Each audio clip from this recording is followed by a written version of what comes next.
আসসালামু আলাইকুম। আমি আজকে একদম নতুন একটা রেসিপি নিয়ে হাজির হয়ে গেলাম। আমি আজকে দেখাবো মূলা শাক দিয়ে ডিম দিয়ে কিভাবে ভাজি করে। আর মূলা শাকটা অনেকেই পছন্দ করে না, খেতে চায় না। আর আমি আজকে যেভাবে ভাজি দেখাবো, এভাবে যদি একবার বাড়িতে বানিয়ে খান তাহলে বারবার খেতে চাইবেন। এত মজার একটা ডিম দিয়ে মূলা শাক ভাজিটা আজকে আমি আপনাদের সাথে সেই ভিডিওটা শেয়ার করতেছি। আমি প্রথমে মূলা শাকগুলো কুচি কুচি করে সুন্দরভাবে কেটে নিয়েছি, এখানে পরিষ্কার করে ধুয়ে নিয়েছি। তারপর দেখাবো লবণ দিয়ে ভালোভাবে কষলিয়ে নেব। এখানে আমি কষলিয়ে নিয়েছি, কারণ এটাকে ভালোভাবে একদম মিশ্রণ করে নিতে হবে, যেন আর কি একটা শুংশুং ভাব আছে ওই ভাবটা না থাকে। তারপর এখানে আমি ভাপ দিয়ে নিব মূলা শাকটা। এই ভাপ দিয়ে নিলে কি হয়, একটা মূলার যে একটা গন্ধ ভাব আসে ওই ভাবটা থাকে না, একদমই থাকবে না। আপনি আমার এই ভিডিওটি দেখে রান্না করে দেখুন, এত স্বাদের মূলা শাক ভাজিটা লাগবে। একবার খেলে আপনার পরিবারের সবাই বলবে আরেকবার রান্না করার জন্য। তারপর আমি দেখুন ভাব এসে গেছে প্রায়। তারপর এটাকে আমি একদম নামিয়ে নেব। নামিয়ে ছাঁকনির সাহায্যে এটাকে আমি সেঁকে নেব। তারপরে তেল দিয়ে দিলাম কড়াইতে। তেল দেওয়ার পর এক এক করে পেঁয়াজ মরিচ সব কিছু এখানে আমি দিয়ে দেব। পেঁয়াজ কুচি দিয়ে দিলাম, এখানে একটু রসুন কুচিও দিয়ে দিয়েছি।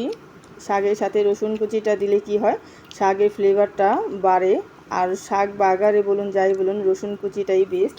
রসুনের যে একটা ফ্লেভার আছে অনেক ভালো লাগে। তারপর এই পেঁয়াজ মরিচ আর একটু লবণ দিয়ে ভালোভাবে আমি নেড়ে চেড়ে নেব। রসুন কুচিগুলো আমি দিয়ে দিলাম।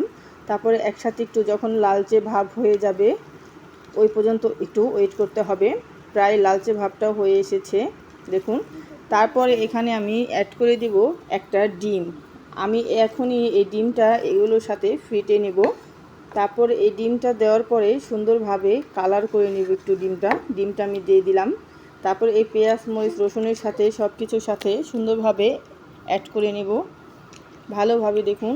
আর এটাকে একটু ভালোভাবে ভেজে নিতে হবে, কারণ এই ডিমের কাঁচা অংশটা থাকলে কাঁচা ডিমের একটা বয়েল আসে, ওটা যেন না আসে। আর তেলের মাধ্যমে দেওয়ার কারণে ডিমের ফ্লেভারটাও অনেক সুন্দর একটা গ্রান ছেড়েছে। আপনি যখন রান্না করবেন তখন বুঝতেই পারবেন। আর এই মূলা শাক দিয়ে ডিম দিয়ে আপনারা কে কে খেয়েছেন অবশ্যই আমার কমেন্ট বক্সে জানাবেন। আর কেমন লাগলো আমার এই ভিডিওটি অবশ্যই জানাতে ভুলবেন না। আর যদি আমার চ্যানেলে নতুন হয়ে থাকেন তাহলে প্লিজ লাইক কমেন্ট করে দেবেন।